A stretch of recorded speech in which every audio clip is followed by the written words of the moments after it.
नमस्कार, विंध्या टाइम्स में आप सभी का स्वागत है। मध्य प्रदेश में विधानसभा चुनाव में टिकट की आस लगाकर दूसरे दलों से कांग्रेस में शामिल हुए नेताओं को बड़ा झटका लगा है।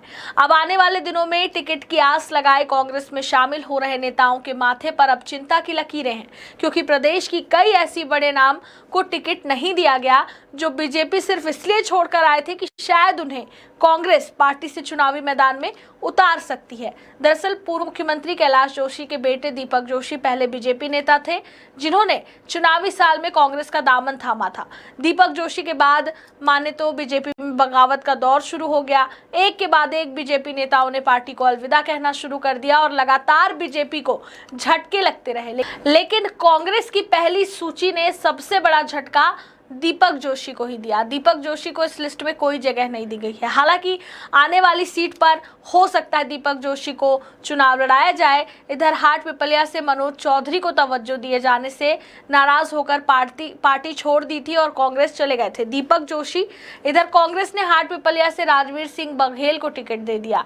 आपको बता दें, दीपक जोशी पिछले दिनों खुद ऐलान कर चुके थे कि कांग्रेस चाहे तो उन्हें सीएम शिवराज सिंह चौहान के खिलाफ बुधनी से लड़ाए तो भी वे चुनाव लड़ सकते हैं, जबकि वे मूल रूप से हाटपिपलिया से दावेदारी कर रहे थे। लेकिन ना तो कांग्रेस ने उन्हें बुधनी से मौका दिया और ना ही हाटपिपलिया से। अब देखना होगा कि आने वाली दिनों में दीपक जोशी का नाम अन्य सूची में आता है या फिर नहीं। फिलहाल लिस्ट जारी होने के बाद अभी तक दीपक जोशी का कोई भी बयान सामने नहीं आया है। चुनावी साल में भारतीय जनता पार्टी के सीटिंग विधायक वीरेंद्र रघुवंशी ने बीजेपी का दामन छोड़कर कांग्रेस की सदस्यता ली थी। पूरे दल बल और बड़े काफिले के साथ वीरेंद्र ने कांग्रेस पार्टी ज्वाइन की थी, इसी उम्मीद के साथ कि आने वाले दिनों में कांग्रेस उन्हें कोलारस चुनावी मैदान में उतारेगी, क्योंकि वे भारतीय जनता पार्टी के सर्वे में फिट नहीं बैठ पा रहे थे। यही कारण था कि उन्होंने कांग्रेस का दामन थामना जरूरी समझा। लेकिन कांग्रेस ने उनको सबसे बड़ा झटका दिया। कांग्रेस ने यहां बैजनाथ यादव को टिकट दिया, जो सिंधिया के साथ कांग्रेस छोड़ भाजपा में गए थे, लेकिन कुछ समय पहले वापस कांग्रेस में आ गए थे।